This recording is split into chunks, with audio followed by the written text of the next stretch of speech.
আসসালামু আলাইকুম সুপ্রিয় বন্ধুরা, অল এমসিকিউ এক্সাম জার্নি তার মানে এই আমেজের পক্ষ থেকে দেখুন এই পানি সরবরাহ ও পয় নিষ্কাশন কর্তৃপক্ষ দেখুন এই উপসহকারী পদের এই নবমতম গ্রেডের চাকরি পরীক্ষায় এই প্রশ্নটা আসছে তাহলে এবং পরীক্ষা হয়েছে 7/4/2024 সালে এবং এখানে টোটাল 100 মার্কের পরীক্ষা ছিল আর এই অংশে ইংরেজিতে মোট 7টি প্রশ্ন আসছিল আপনার নবমতম গ্রেডে। তাহলে আপনি এই টেকনিকগুলো দেখুন এবং সারা জীবন অনন্য কৌশল জানবেন যে ইংরেজিতেও মনে রাখার কৌশল সহ অনেক তথ্য এক নজরে দেখে নিন। তাহলে আপনি নিত্যদিন প্র্যাকটিস করেন এবং অনন্য জ্ঞান আহরণ করেন, আপনার কাঙ্ক্ষিত চাকরিটা নিশ্চিত করুন। তাহলে বন্ধুরা, আমেজের পক্ষ থেকে এই পরীক্ষার প্রশ্নের 7টি ইংরেজি আমি তথ্যপত্র সহ ব্যাখ্যা সহ বলছি, খুব মনে রাখার কৌশল সহ বলছি। একবার দেখলে আপনারা দেখবেন যে ইংরেজি খুব ইজি। দেখুন 1 নম্বর প্রশ্ন আছে, নিচের কোন বাক্যটি সঠিক? এখানে এমসিকিউ আকারে 4টা প্রশ্নের উত্তর দেওয়া আছে, সঠিকটা আপনার বের করতে হবে। তার আগে আপনি এই ব্যাখ্যাটা লক্ষ্য করুন খুব মনোযোগ দিয়ে। মনে রাখার টেকনিক 1 মানে হচ্ছে এটা হলো অপরিবর্তনের ক্ষেত্রে বলবে কিভাবে, এটা আমি ব্যাখ্যা করছি।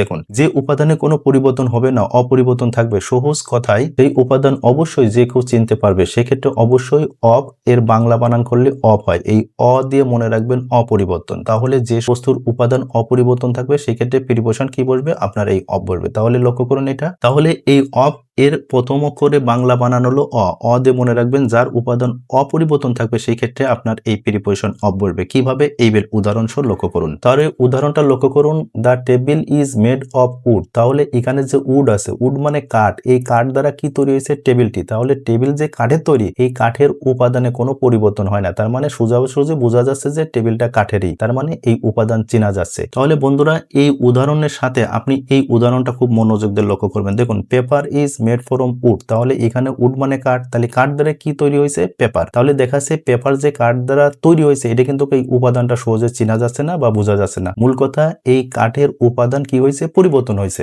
আবার এখানে দেখুন, উড মানে কি কাঠ, কাঠ দ্বারা কি তৈরি হয়েছে? টেবিল। তাহলে এই কাঠ কি টেবিল দ্বারা তৈরি করা হয়েছে? এখন এর উপাদান কি পরিবর্তন হয়েছে? না, টেবিল কাঠ কাঠই আছে, কিন্তু এখানে সেই কাঠটা কাঠ না হয়ে কি হয়ে গেল? পেপার। যখন পরিবর্তন হয়ে যাবে তখন আপনার এই ফর্ম বলবে, আর যখন অপরিবর্তন হবে তখন অটোমেটিক অফ দিতে হবে। তাহলে এটা সঠিক উত্তর হচ্ছে paper is made from would. তাহলে এই ফর্মটা বলবে। তাহলে এর সঠিক উত্তর বি। ইজিভাবে বুঝতে পেরেছেন আশা করি। 2 নম্বর প্রশ্ন দেখুন, নিচের কোন বাক্যটি সঠিক? দেখুন এখানেও এমসিকিউ 4টা প্রশ্ন আছে, তার আগে দেখুন ব্যাখ্যাটা লক্ষ্য করবেন। এমন বাক্যের ক্ষেত্রে ইফ এর 2টি গ্রামাটিক্যাল ব্যবহার সর্বদা মনে রাখবেন। 1 নম্বর রুলস হচ্ছে কি, দেখুন প্রেজেন্ট এরপরে ইফ থাকবে, এরপরে পাস্ট হবে। আবার 2 নম্বর রুল হচ্ছে এখানে পাস্ট, এখানে ইফ, এরপরে পাস্ট পার্টিসিপল। তাহলে মূল কথা হলো, তাহলে মনে রাখবেন এই ইফ ক্লজ, এই ইফ ক্লজের এই পাশে যদি প্রেজেন্ট থাকে তাহলে হবে এই পাশে পাস্ট, আর এই পাশে যদি পাস্ট হয় তাহলে এই পাশে পাস্ট পার্টিসিপল। তাহলে এখানে ইফ ক্লজ আছে, তাহলে ইফ আছে, দেখুন এই ইফ আছে, তাহলে এই পাশে আছে পাস্ট, তাহলে এইটা হইতে হবে পাস্ট পার্টিসিপল। তার মানে এখানে আছে এই পাস্ট, হইতে হবে পাস্ট পার্টিসিপল। তাহলে কোনটার ভিতর আছে? দেখুন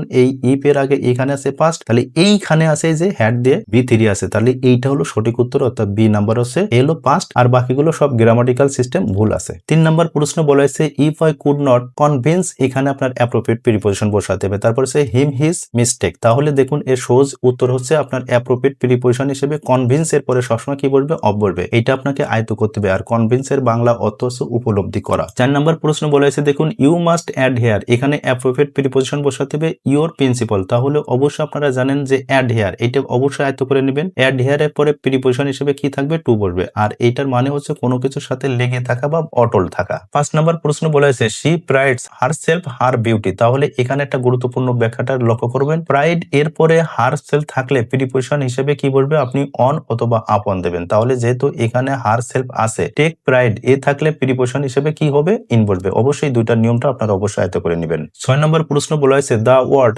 ডিসইন্টারেস্টেড মিনস, তার মানে এই ডিসইন্টারেস্টেড অর্থ কি আপনাকে এখানে চেয়েছে। তাহলে দেখুন সহজ হিসাব, ডিসইন্টারেস্টেড অর্থ হলো উদাসীন, তাহলে ইনডিফারেন্ট এর অর্থ হলো উদাসীন বা অনাগ্রহ বা অনিয়া, আর বাকিগুলো দেখুন লেক অফ ইন্টারেস্ট মানে আকর্ষণের অভাব, ক্যালাউস বিচেতন বা নিশ্চেতন, আর হলো নিউট্রাল মানে নিরপেক্ষ। 7 নম্বর প্রশ্ন লক্ষ্য করুন নিচের কোন বাক্যটি সঠিক? এখানেও 4টি এমসিকিউ দেওয়া আছে, এইটার আগে আপনি ব্যাখ্যাটা লক্ষ্য করুন। দেখুন বিফোর অর আফটার যুক্ত বাক্যে 2টি গ্রামাটিক্যাল ব্যবহার সর্বদা মনে রাখবেন। তার মানে একটা বাক্যের ভিতর যদি আপনার বিফোর অথবা আফটার থাকে তাহলে অবশ্যই এই রুলস 1 এবং 2 নিয়মটা অনুসরণ করে করবেন। দেখুন মনে রাখার কৌশল এইবার দেখে নিন। তাহলে মনে রাখার কৌশলটা দেখুন, এই বিফোর এর বিটা দেখতে কিসের মতো? 100% এই হ্যাড এর ডি এর মতো, মানে ডি দেখতে কিসের মতো? বির ডির মতো, আর বি দেখতে কিসের মতো? ডির মতো। তার মানে এই বিফোর মানে কি? আগে, তার মানে এর আগে এই ডি থাকবে। আবার আফটার মানে কি? আফটার মানে পরে, তাহলে এর পরে কি থাকবে? এই ডি থাকবে। তাহলে বন্ধুরা এই সূত্রটা মনে রাখলে ইজি হবে। তাহলে দেখুন এখানে বিফোর আছে, এখানে কি আছে? বিফোর। তাহলে আমরা শিখলাম হলো এই বিফোর এ বি অক্ষর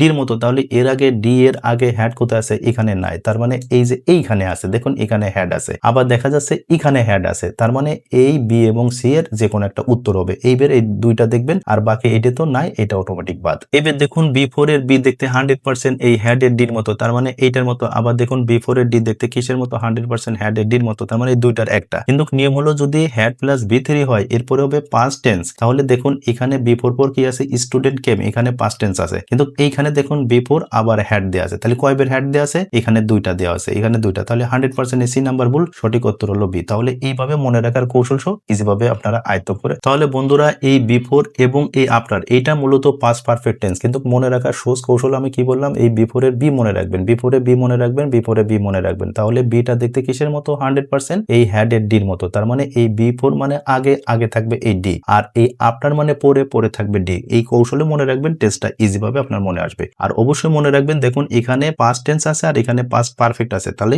এই দুটা পার্থক্য অনুসারে সঠিকটা অবশ্যই নির্ণয় করবেন। সুপ্রিয় বন্ধুরা, আপনারা ইংরেজিতে এইরকম সারা জীবন পড়া মনে রাখার নানা কৌশল সহ অনেক টেকনিক শেখার জন্য আপনারা আমাদের ইউটিউব প্লেলিস্ট এবং ফেসবুক প্লেলিস্ট থেকে দেখুন, এটা অল ইংলিশ আমেজ অল মিনিস্ট্রি এমসিকিউ ব্যাংক। এই প্লেলিস্ট থেকে আপনারা ইংরেজি এইরকম এমসিকিউ বিভিন্ন পরীক্ষা প্রশ্ন আসা ব্যাখ্যা সহ আপনারা পাবেন, এবং এরকম মনে রাখার কৌশল এবং গ্রামাটিক্যাল এরকম উচ্চতার লেভেলের বিভিন্ন তথ্যপাত্র জানবেন। এবং দেখুন এখানে আপনাকে যেভাবে প্রিপোজিশন বা অ্যাপ্রোপ্রিয়েট প্রিপোজিশন মনে রাখার টেকনিকটা দেখানো হলো, এভাবে আপনারা উপাত্ত পাবেন। এই জন্য এভাবে নিয়মিত আমাদের এই আমেজের পক্ষ থেকে আপনারা ভিডিও দেখুন। আর বন্ধুরা, অবশ্যই আপনাদের কাছে একান্ত অনুরোধ থাকবে, যারা ইউটিউব চ্যানেল থেকে আমাদের অল এমসিকিউ এক্সাম জার্নি দেখছেন, দয়া করে আমাদের এই চ্যানেলটি সাবস্ক্রাইব এবং অল বাটন প্রেস করে রাখবেন। আর যারা ফেসবুক পেজ থেকে দেখছেন, আমাদের এই আমেজটি লাইক ফলো শেয়ার দিয়ে আমাদের সাথে থাকবেন। আর বন্ধুরা, অবশ্যই এই জ্ঞানমূলক ভিডিওটা আপনি শেয়ার করে দেবেন। আপনার শেয়ারের মাধ্যমে যেন আরেকজনের এরকম উপকার এবং তথ্যভিত্তিক জ্ঞানটা আহরণ করেন, সেই প্রত্যাশা আপনাদের কাছে। আর অবশ্যই আপনারা সুস্থ ভালো থাকুন, আপনাদের উত্তরোত্তর সাফল্য কামনা করে শেষ করছি। আপনারা সুস্থ ভালো থাকুন। আল্লাহ হাফেজ।